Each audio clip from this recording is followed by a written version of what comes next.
Hi, Jen Revamp. This is Jen Revamp Studios. This is the place where we agree to disagree, just evolve for the better together. My name is Crystal Lenore. As always, thank you for joining me today. I'm excited to have you, and we're going to go ahead and get into the topic of today's show with that. So, today we're talking about Michael B. Jordan and the backlash that he received over a rum line that he recently released. He has been accused of cultural appropriation. So, what happened was the Caribbean community is in an uproar over a Caribbean rum that Michael B. Jordan released called Juve, which is the name of an annual celebration originating in Trinidad and Tobago that celebrates emancipation from slavery and the start of Carnival. Juve is celebrated in many countries throughout the Caribbean. The festival starts well before dawn and peaks a few hours after sunrise.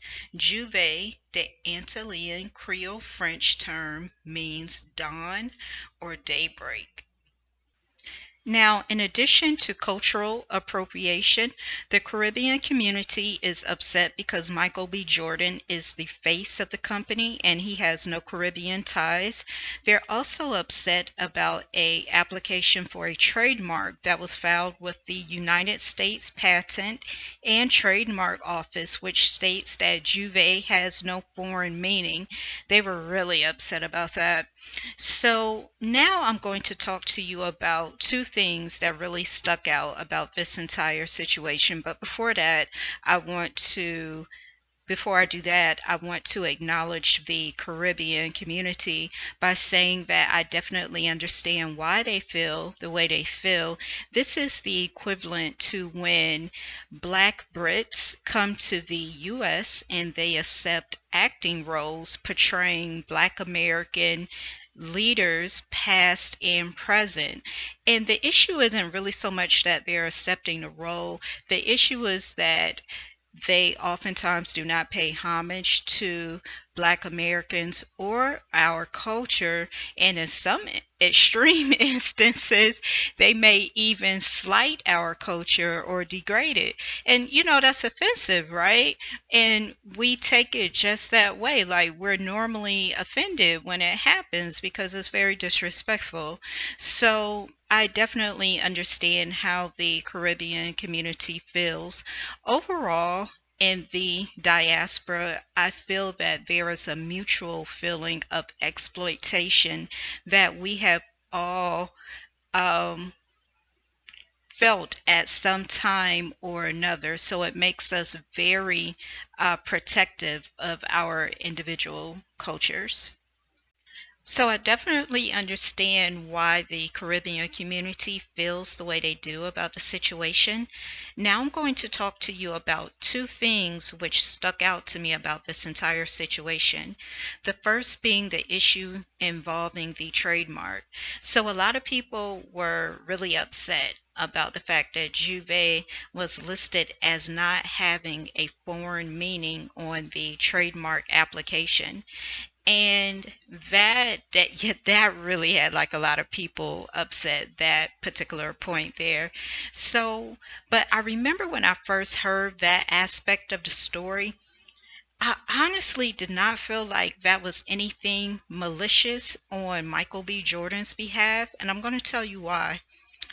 The pictures that were shared on social media concerning Juve, there was a promotional box which had the bottle of rum Juve in it, and it had some other contents to include a knife, a mixer, some fruit, some other things.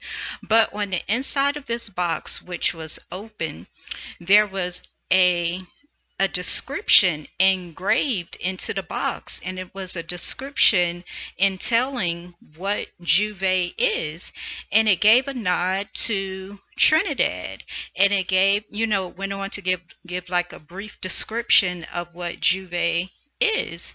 So when I read that, I thought to myself, so he's clearly not trying to hide anything, number one.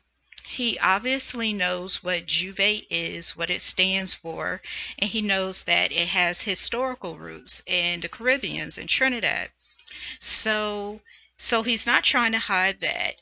And additionally, he included it in his promotions and the advertisement and the marketing for the company. So this tells us that not only does he know it, but he wants other people to know that this is where the idea for this rum comes from. It's not an American rum. It originates from the Caribbean islands, right? So I was like, there's no deceit, there's no deception on his behalf. So I decided to do like a little bit of digging, and then I came across this law, which perfectly explains why Juve was listed as not having a foreign meaning. The name of this law is the Trademark Doctrine of Foreign Equivalence. I will leave the link to this doctrine in the description box so that you can read it also. So now I'm going to go over this law briefly so that we can understand exactly why it was left out, why Juve was not able to be defined. So, the trademark doctrine of foreign equivalence. Under U.S. trademark law, the doctrine of foreign equivalence requires the courts in the United States Patent and Trademark Office, USPTO, to translate foreign words from common modern languages into English. Translation is required to determine if such marks can be registered with the USPTO or to determine if such marks would cause a likelihood of confusion among consumers with an existing trademark. This legal principle is intended to protect consumers from confusion or deception in the marketplace. When the foreign word is translated into English, it will take on the English meaning. The general rule states that the doctrine should apply when American buyers familiar with the foreign language, upon hearing the foreign word, would translate it into English or would immediately recognize the English equivalent. Although it is not viewed as an absolute rule, but merely a guideline, it is often applied at the USPTO. However, the reverse is not true. If a word has a specific meaning in another country, it is not relevant to U.S. trademark review. So, what we just read here, and to condense this into a way that we can understand it, basically what we just found out is that if you're an American, upon hearing the foreign word, in this case it would be Juve, you must immediately be able to translate it into English or recognize the English equivalent. Juve in French means dawn or daybreak. Juve translated into English means I opened. Juve is not able to be translated into English, so that's why it was not that's why it was listed as not having a foreign meaning. So that explains, the confusion around that situation, because I know a lot of people were really heated and upset about that. So it was obviously nothing malicious on Michael B. Jordan's behalf. It was just a matter of case law which was applied to this situation. So that was my first point, and now I'm going to go ahead and get into my second point. Now, the second thing that I would like to talk about is power, and I'm talking about organized global Black power. And, and I'm not talking about small pockets of power in various geographic locations. I'm not talking about Black American power, Nigerian power, Caribbean power, or Black Brit power. That's not the type of power that I'm talking about. I'm talking about organized global Black power. As Black people, and I'm speaking to the entire diaspora right now, as Black people, we find ourselves in a very precarious situation in terms of wealth as a group and a lack of resources, or rather, we have the resources in some instances, but it's more of a situation of how we're utilizing those resources, maintaining and retaining what we have as a group globally, right? In order for us to change this situation, we have to first change our mindset. That's the very first thing that has to change, is our mindset. And I want you to think about this from a globalized level. I'm talking about global Black power right now and how to create that as a group. The first thing we have to do, the mindset has to change. Number one, we have to change the way in which we view one another. That's the first thing that has to change. Number two, we have to put aside our petty differences and learn to agree to disagree. That is huge. We have to learn how to put aside our petty differences and learn to agree to disagree. And number three, in order to have organized global Black power, then that means we have to understand that we're going to have to transact business across cultural lines. In order for this to happen, this means that we're going to have to transact business across cultural lines, which means that we're going to have to be sensitive to the various cultures within the diaspora, because yes, we're a part of the diaspora, but we are very different people. We are all very different people, and our cultures are drastically different. So we have to be sensitive to one another, right? So, I do not know what Michael B. Jordan's business plans were, but if both parties, being Michael B. Jordan and the people of the Caribbean islands, were looking and committed and looking at this situation from the perspective of globalized Black power, let me paint the picture for you. This could have been a situation where, under the Juve brand, if Michael B. Jordan would have kept it, because he has since announced that he's going to rebrand and not use the name Juve, which is unfortunate.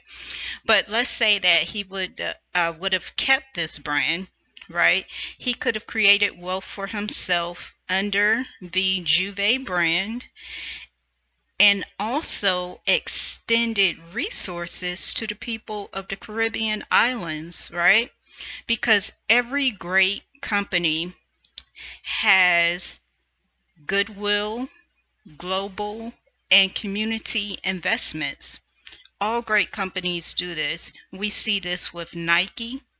They have invested into social justice initiatives in the US. We see this same business framework with Ben and Jerry's ice cream. They have also invested into social justice initiatives in the US. Even Amazon, they are invested in STEM education for kids. So every great company is concerned with the betterment of their local communities, or how they can impact the world at large in a substantial way that creates good for the betterment of this world. And I believe that all great companies do that. And this could have been like the same phenomenon with Michael B. Jordan's company, right?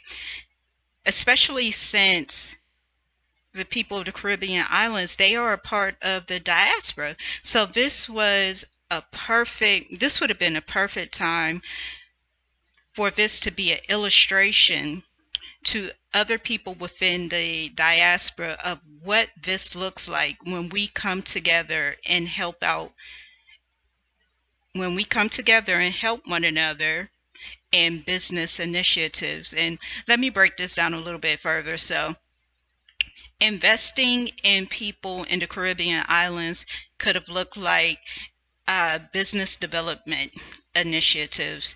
It could have been educational initiatives. I'm not talking about anything like a park or a basketball court. I'm not talking about that type of stuff. I feel like we have too much of that. I'm talking about something that could be economically substantial in terms of development and lifting of people. That's what I'm talking about. And not something that would have been like a one-time investment. I'm talking about something that is built into the framework of the business, like these initiatives that I was talking about with some of these big companies like Nike, Amazon, and Ben and Jerry's. They all have goodwill. They all have community initiatives built into the framework of their business structure. So that's how it could have been for Michael B. Jordan's company too. If that was something that he was, of course, this would have had to have been something that he was interested in doing, and then it was a mutual commitment, from him and the people of the Caribbean islands, especially since he was inspired by their culture to utilize the name Juve. But so, with that, people, this is definitely an unfortunate situation that occurred. With my viewpoint, I just really saw it from a different perspective that I've seen most people, as far as what I've seen other people cover this story. I just really saw it as a time to really come together and really do something great within the diaspora, as far as like how we transact business with one another, right? But again, unfortunate situation.